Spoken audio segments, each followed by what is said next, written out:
Alright, well, how you feeling? You got John Rigg'd here with a first for open cart surgery. Today we're going to try an Atari 2600 game, and we got Spy Hunter. Not Spy Hunter for the NES, we're talking about Spy Hunter for the Atari 2600. Can we fix it? I sure hope so, man. This is open cart surgery.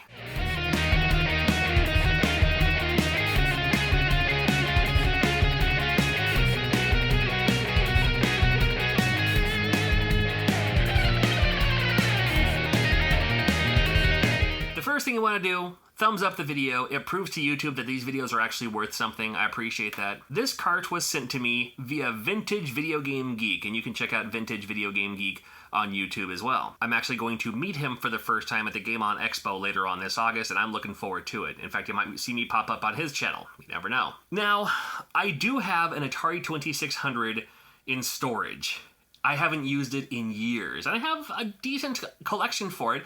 I'm a huge fan of the Atari 2600. That was the system that I grew up with. The Atari 2600 came out in 1977. I was born in 1977. I have a lot of love for the Atari. It's what I had. It's what I played up until I finally got my Nintendo Entertainment System around 1988, 89, somewhere in there. And just like, and you see Atari games, you see them just kind of piled up, and you don't think they're worth anything like that. This game here, look it up. It's worth $40, $50. I've seen it go for up to $60, $70 before, loose. So that's why I really want to fix this. And I don't know if I can, but we're going to try anyway. I actually busted my Atari out of storage. It's covered in dust. And first, let's see if it actually works, all right? Now, back in your old days, this is what we had to deal with. We didn't have HDMI. This was our HDMI. You plug this in, kind of snip the clips onto the VHF, and then you have like, oh, I'm going to play a game, I do that. You want to watch TV? You slip it down there. This is what we had to deal with back in the days, and unless you find an old TV, this ain't going to do you a whole lot of good anymore. Although you need something like this, because the port, let me find it here. Here it is. Your port is this. And this is hardwired into your Atari 2600. It is not a video cable. Like you would think, like, oh, I have one of those for the NES. I'll just use that. They'll, circle it and place into the coax and all that, and you'll be good to go. It doesn't quite work that way. You'll show a picture. It'll be staticky though. So you want something like this. Fortunately, they make these adapters. This goes on just like that. You screw that into the coax, and again, thanks to Vintage Video Game Geek, along with this game, he sent me one of these, because that's why it's been in storage. I haven't had a chance to play it, because I didn't have one of these yet. So, these are also available. They're easy to find. To test it out, in honor of Ready Player One, we'll try Adventure, just to see if this works. Yeah, that's the other thing. I could do a whole video about Atari. I'm sure there's already a bunch of them out there, but they had, like, different labels and stuff like that. It's crazy. Got everything plugged in, powered on. Oh, my goodness gracious, it still works. Alright, I'm going to do a quick round on 1. This is like the easiest setting, and I have to hit game reset to start it. There we go. Yay! Alright, let's see if we can't get Spy Hunter working. Probably not going to work like this. I'll try it anyway, though. Didn't think so. Alright. Now, unfortunately, I don't want to take it apart, because the screw is underneath the label, and I don't want to try to ruin the label yet. Not yet, anyway. So I'm going to try the 1-Up card. Quick plug for them, too. They now have the 1-Up card Mini. The 1-Up card Mini for those mini jobs, I guess.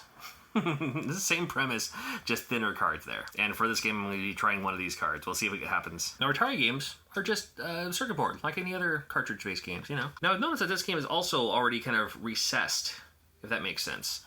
Like, it's like that. Where most games have that kind of dust-proof sleeve, which is actually very smart of Atari. I wish Nintendo games had this too. Good news, please. Nothing.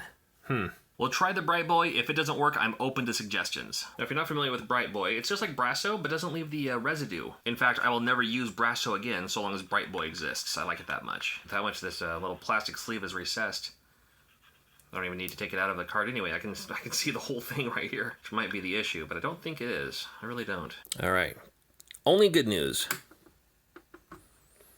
Not the good news I was looking for. And other games still do work, right? Oh, yeah. Okay, so other games do work. Now that you prove that, make this game work. Yay! Here we go. Nothing. Well, Vintage, we tried and we failed. I know I didn't fix anything. I just tried cleaning it. That's all I'm good for Atari games. I wouldn't even know what to look for if I opened this thing up.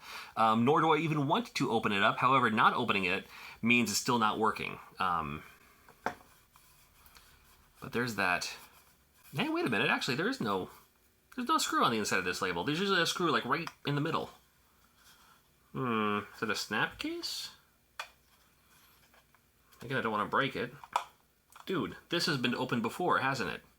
Let's open it up. Yeah, it's been opened before. All right. Well, carefully with the plates. Here's what an Atari game looks like. It's a glob top. What? You know, I've heard if you heat up glob tops, sometimes it's the same equivalent as reflowing the solder. Like if you heat it up, it's kind of like reflowing the solder. The game itself is underneath this. You can't pry it up, you can't pull it out, you can't do anything with it. Let's heat it up. Just a quick blast with the old heat gun. See what happens. Nothing. I mean, at this point, nothing to lose, right? Now, I do have an economy heat gun. It's the heat gun I used to use back when I would peel off labels of old games in order to make repros using old parts. I don't do that anymore, so... And I'm not going to use the heat gun because it's almost like too powerful. I know there's like a temperature knob on there, but I'm not going to worry about that. Blow dryer works just fine.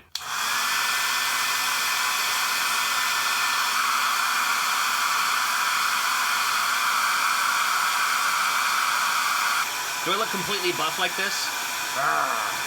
All right. Oh, I didn't even do anything. I just started freaking out. Nothing. Maybe this was in upside down. And I probably should have paid attention to which side it was up, which side was down, but neither side is working. What? Oh, man, I thought we had something going on there. All right, this time for real.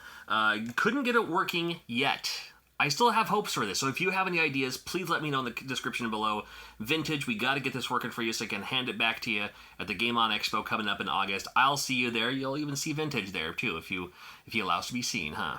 All right. Step 2 for this video probably later on, but let's see if we can't get this working, man. Please, any helpful suggestions in the comments, I would love to hear from you. Take care. We'll see you.